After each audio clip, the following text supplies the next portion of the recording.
action. Okay, so we're in Torah, Reish Ayin Zayin in Sichos Haran. This is a short one. So in general, just before we read it inside, there's an idea of preparation for davening. And one of the ideas of preparation for davening is drinking a coffee or eating something. And there's different opinions on what you should do, what you shouldn't do, from a halachic perspective. Now, from a perspective of Breslov, from Rav Nachman, he has a very intense and extreme approach towards it, where he says, Amar Shema Olam lo shata afilu mayim kodem atfilah. Says Rav Nachman didn't even drink water before davening. V'hik bid ma'od al elu hashotim kave v'kiyotzei b'zeh kodem atfilah. He said he was even strict on telling his chasidim not to drink coffee before davening. Now the question is, what's pshat? We see that so many people do it, and we see that even in halacha that it's permitted. In the Mishnah Berurah, even Paskin says that you could drink coffee and you can even have milk and sugar in it, because today that's not a luxury drink, that's just the way you drink coffee. So the question is, why are we saying here, why was Rav Nachman so makbid on it? First, let's take the other approach of not being makbid and specifically eating or drinking something before davening.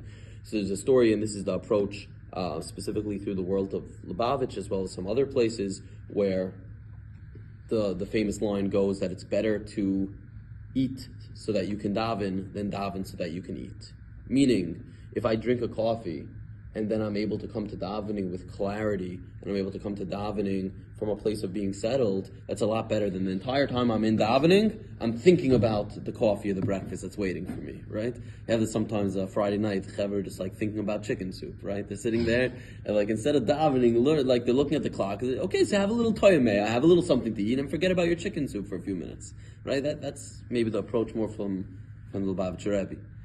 Now, from Rav Nachman, he was actually relatively straightforward on this, where he said the first thing you do should be to daven. And that's why it happens to be that Breslovers in general were more makbid on davening vasikin. Because the idea is the first thing you do when you wake up in the morning should be just to pour your soul out to God. Not anything else.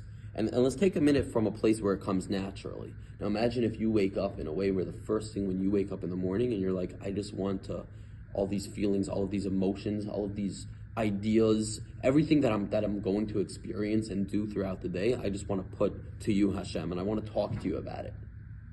Right? We're reframing, because that's actually the way that I believe Rav Nachman experienced it, was to do it that way.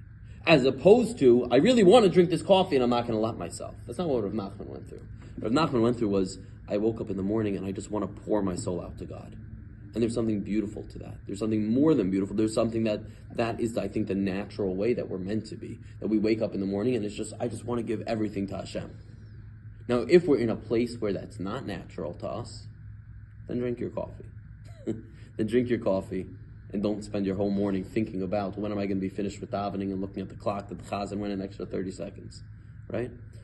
But Rav Nachman is showing us a certain ideal where we can be in a place where the second we wake up in the morning, I don't even want anything else. I have no desire for anything other than to speak to God. Okay, Shabbos. So